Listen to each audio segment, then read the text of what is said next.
बातमी America Iran युद्धाची आहे, कारण या युद्धामुळे गॅस सिलेंडरचा काळा बाजार करणाऱ्यांचा साम टीव्हीनं भांडाफोड केला।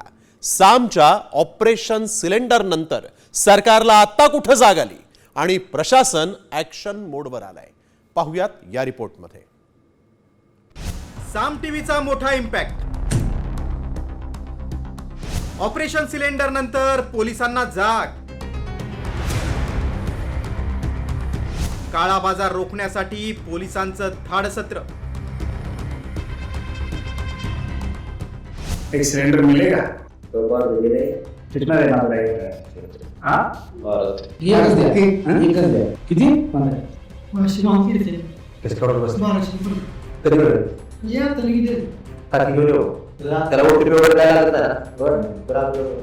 राज्यातील गॅस टंचाई असताना सुरू असलेला मुंबई, छत्रपती संभाजीनगर, पंढरपूर, हिंगोली, नाशिक मधील काळा बाजार साम टीव्हीनं चव्हाट्यावर आणला आणि झोपलेलं पोलीस प्रशासन ऍक्शन मोडवर आलं। सामच्या दणक्यानंतर नागपूरमध्ये काळा बाजार करणाऱ्या एजन्सी आणि अवैध साठेबाजी करणाऱ्यांविरोधात प्रशासनानं धाडसत्र सुरू केलंय। सर्व नागपूर शहरामध्ये जेवढे गॅस एजन्सीज असेल किंवा हॉटेल्स असेल याच्यावरती धाडसत्र राबवून त्यांची चौकशी करावी आणि कुठेही काळा बाजार होत असेल तर इसे ॲक्टनुसार त्यांच्यावर कारवाई करेल असे आदेश प्राप्त झाले आहेत। जर यामध्ये कुठेही कमी जास्त आढळून आल्यास माननीय जिल्हाधिकारी सर यांच्या आदेशानुसार आम्ही ती कारवाई करू। राज्यात गॅस टंचाई निर्माण होण्याची शक्यता असल्यानंच आता नागरिकांनी गॅस एजन्सी समोर गर्दी केली, त्यामुळे साठेबाजी करणाऱ्यांवर धाडी टाकण्यासोबतच आता अहिल्यानगर जिल्ह्यातील राहता तालुक्यातील गॅस एजन्सीवर संरक्षण देण्याची वेळ ही पोलिसांवर आली आहे।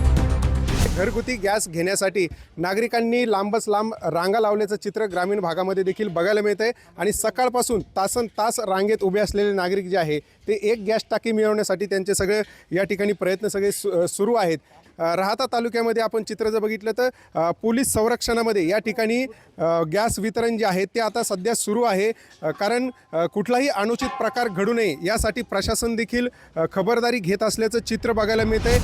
नागपूर आणि अहिल्यानगरच नाही तर पुण्यातही पोलीस आयुक्तांनी पुणे, पिंपरी चिंचवडसह तालुका स्तरावरही भरारी पथकं नियुक्त केली। एवढंच नाही तर रत्नागिरीतही भरारी पथकानं गॅस एजन्सीचा साठेबाजीबाबत तपास केल्याचं समोर आलंय।